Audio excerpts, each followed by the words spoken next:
नमस्कार साथियों, आज की इस वीडियो में हम आपको उत्तर प्रदेश, बिहार और दिल्ली की प्रमुख घटनाओं को फटाफट के अंदाज में लेकर हाजिर हुआ हूं, लेकिन उससे पहले आप चैनल लाइक एंड सब्सक्राइब कर लीजिए। तो आइए जानते हैं पहली खबर।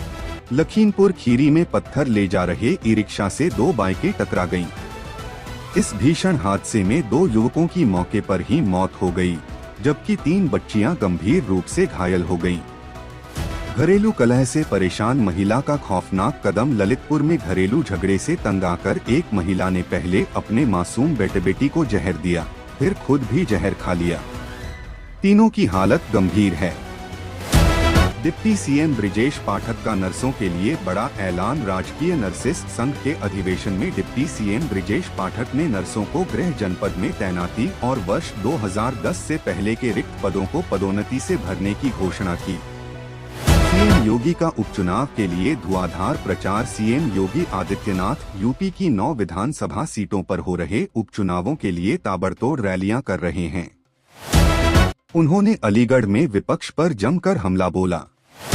लखनऊ की सड़कों पर दौड़ी डबल डेकर बस। मुख्यमंत्री योगी आदित्यनाथ ने आज सुबह लखनऊ में 65 सीटर डबल डेकर बस को हरी झंडी दिखाकर रवाना किया। यह बसें शहर में सार्वजनिक परिवहन को बेहतर बनाएंगी। इलाहाबाद हाई कोर्ट ने खत्म की राजशाही प्रथा। इलाहाबाद हाई कोर्ट ने बलवंत एजुकेशनल सोसाइटी के वाइस प्रेसिडेंट पद को लेकर चल रही राजशाही प्रथा को खत्म कर दिया। अब यह पद भाइयों में 2.5 साल के लिए बांटा जाएगा। मुजफ्फरनगर में स्कूटी का 20 लाख का चालान। मुजफ्फरनगर में एक स्कूटी का 20 लाख रुपए से अधिक का चालान काटा गया है। एसपी ट्रैफिक ने बताया कि यह चालान कई सारे लंबित उल्लंघनों के कारण हुआ है। कानपुर से लापता किशोर मथुरा में मिला। कानपुर से लापता हुआ एक किशोर मथुरा में मिला है। वह प्रेमानंद महाराज से प्रभावित होकर उनसे मिलने पहुंचा था और 6 दिन पहले घर से निकला था। मेरठ में सुरक्षा व्यवस्था पर विशेष ध्यान। मेरठ और आसपास के इलाकों में आज होने वाले विभिन्न कार्यक्रमों और घटनाक्रमों के मद्देनजर पुलिस ने सुरक्षा व्यवस्था कड़ी कर दी है। शहर में शांति बनाए रखने पर जोर है। यूपी में सरकारी परीक्षाओं का दौर शुरू। उत्तर प्रदेश अधीनस्थ सेवा चयन आयोग यूपीएसएससी ने अपना परीक्षा कैलेंडर जारी कर दिया है। इसके तहत यूपी में 9 नवंबर से विभिन्न परीक्षाओं का दौर शुरू हो गया है।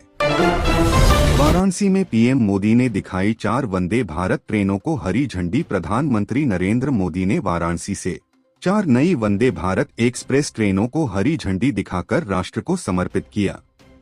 इससे रेल कनेक्टिविटी और बेहतर होगी। यूपी के कई शहरों में वायु प्रदूषण चिंताजनक। उत्तर प्रदेश के प्रमुख शहरों विशेषकर दिल्ली से सटे इलाकों में वायु गुणवत्ता सूचकांक AQI 400 के पार पहुंच गया है, जो गंभीर श्रेणी में आता है। बदायूं में आज लगेगा आयुर्वेदिक स्वास्थ्य शिविर। बदायूं के माल गोदाम रोड पर आज एक आयुर्वेदिक स्वास्थ्य शिविर का आयोजन किया जा रहा है, जिसमें लोगों को मुफ्त स्वास्थ्य जांच और दवाएं उपलब्ध कराई जाएंगी। मौसम विभाग ने जारी किया अलर्ट। मौसम विभाग के अनुसार आने वाले दिनों में उत्तर प्रदेश के कई हिस्सों में मौसम में बदलाव देखने को मिल सकता है। सुबह के समय हल्की धुंध रहने का अनुमान है। खेल जगत विश्व कप विजेता ऋचा घोष बनी डीएसपी। क्रिकेट विश्व कप विजेता टीम की सदस्य ऋचा घोष को बंगाल सरकार ने बंग भूषण से सम्मानित किया और उन्हें डीएसपी का पद प्रदान किया। यूपी में भी इस खबर की चर्चा है। बिहार चुनाव दूसरे चरण का चुनाव प्रचार थमा। बिहार विधानसभा चुनाव के दूसरे चरण में 20 जिलों की 122 सीटों पर आज शाम 9 नवंबर चुनाव प्रचार थम गया। इन सीटों पर मंगलवार को मतदान होगा। अखिलेश यादव का भाजपा पर हमला। सपा प्रमुख अखिलेश यादव ने बिहार में चुनाव प्रचार के दौरान भाजपा पर निशाना साधा। उन्होंने कहा कि भाजपा अपनी हार मान चुकी है, इसलिए जंगलराज का डर फैला रही है। तेज प्रताप यादव को मिली Y+ सुरक्षा। जनशक्ति जनता दल के संस्थापक तेज प्रताप यादव को केंद्र सरकार ने Y+ श्रेणी की सुरक्षा दी है। गृह मंत्रालय के आदेश के बाद सीआरपीएफ की टीम उन्हें कवर देगी। दरभंगा में मंदिरों को बनाया जा रहा निशाना। दरभंगा में अपराधी लगातार बड़े मंदिरों को निशाना बना रहे हैं। बीती रात जगदम्बा धाम मंदिर से लाखों की संपत्ति चोरी हो गई, जिससे स्थानीय लोगों में आक्रोश है। बलिया गांव में सड़क हादसे में युवक की मौत।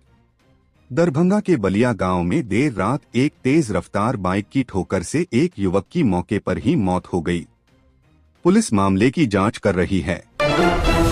आपराधिक मामलों वाले उम्मीदवार मैदान में association for democratic reforms (ADR) की रिपोर्ट के अनुसार बिहार चुनाव के दूसरे चरण के 1/3 से अधिक उम्मीदवारों पर गंभीर आपराधिक मामले। कांग्रेस अध्यक्ष ने अमित शाह के दावों को नकारा। कांग्रेस अध्यक्ष मल्लिकार्जुन खड़गे ने बिहार में एनडीए की जीत के अमित शाह के दावों को खारिज कर दिया। उन्होंने कहा कि लोकसभा चुनाव में भी 400 पार का दावा झूठा निकला था। मौसम विभाग का अलर्ट। बिहार के कई जिलों में आने वाले दिनों में मौसम में बदलाव की संभावना है। सुबह के समय हल्की धुंध और तापमान में गिरावट देखी जा सकती है।